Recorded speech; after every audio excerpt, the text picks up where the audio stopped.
Dear Billy Verne, as in Jules Verne. I don't know what that means. If you think flat Earth is crazy, you should look into hollow Earth. Apparently, there's a hole in the Arctic that leads to the center of the Earth. Apparently, Al Gore is one of the few people who has received permission to go to this Arctic gate. There are great artist illustrations to give if you give it a Google. Seems legit to me. Does that make the Earth hollow if there's a hole that goes to the center of it? Let me ask you this. If you take a fucking nail and you hammer it into the center of an apple, and then you take the nail out, is the apple now hollow? That just means there's a fucking hole in the center of the Earth. I don't give a shit about that as long as I don't fall into it. What the fuck is all of this about? Who gives a shit if it's round, flat, or hollow? I don't give a fuck. Is it still spinning? Is the sun coming up tomorrow? Good. I got other shit to fucking worry about. Jesus Christ. You guys are like bird watchers with like dirt.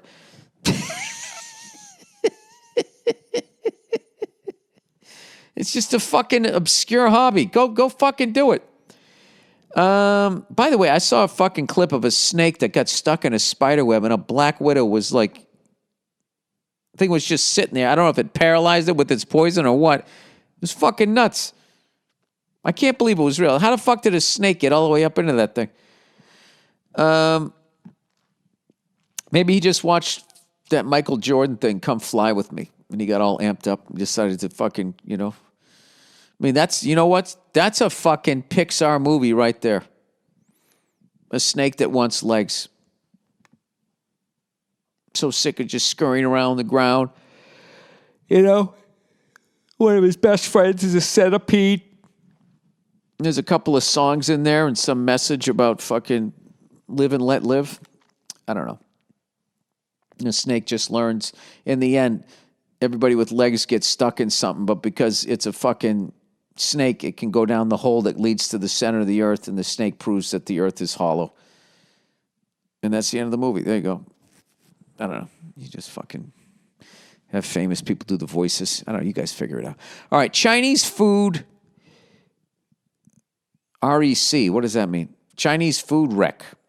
I don't know what that means. All right. Dear Mr. I hope this is somebody from China. Oh, Chinese food recommendations. Oh, my God. What a good shit. All right. So I was asking my Chinese listeners if I have any to give me the heads up, saying you don't have to tell me where your favorite place is to go. You don't have to ruin it by telling a white guy where it is. Just give me your second favorite place where you go. So here we go. Dear Mr. What's Going On? It's Bill Burr, and it's time for the Thursday afternoon just before Friday Monday morning podcast. Belly button. I am your fan from China. How wild is that? What's up, man? How you doing? Are you in bed right now? Well, you're listening. I'm thinking of you in bed as I'm writing this thing. Actually, no, they're like fucking 14 hours ahead of us. He's probably staring at the clock right now going, how the fuck am I going to get through another day of this goddamn job? All right. I am your fan from China. I enjoy listening to your podcast when I walk around the river in my city. River? I often laughed hard when I listened to it. Like when you did the impression of your daughter, Dada, you're the greatest in the world. As a mom of an 8-year-old, I can sense your inner happiness and smartness. Isn't that nice? And you still like me because I assumed you were a guy? Since you want to know which Chinese restaurant to go in LA for authentic Chinese food, I searched online and asked my relatives in LA. What a good shit. Thank you. So here comes my recommendations. I know you hate bad internet information, but we do trust the restaurant recommendation app I use, and also I asked my relatives. That's the big one in LA. All right. Now, am I going to share these with everybody else? Yes, of course I'm going to. All right. She has given me 2. All right. Number 1 is Din Tai Feng. DinTaifeng. And then she has the Chinese alphabet characters there to spell it out, which is also really cool. You know, it'd be fucking hilarious is if I had that tattoo on me, because that's like a big thing out here, right? There was a big thing in like the 90s into the 2000s of people who didn't speak Chinese getting Chinese lettering on them. And these guys were just fucking with them, writing like, egg roll and duck sauce or whatever. Anyway, it's more like imagine if I read that and I thought I had courage, strength, and honor in Chinese on my forearm, and it turns out I had Din Tai Feng, just the name of a restaurant. They used my forearm for advertising. They never paid me. That'd be fucking hilarious. It's more like a fusion of Chinese food. So you can find a huge variety of food there, like Cantonese food, Northern Chinese food, Southern Chinese food, etc.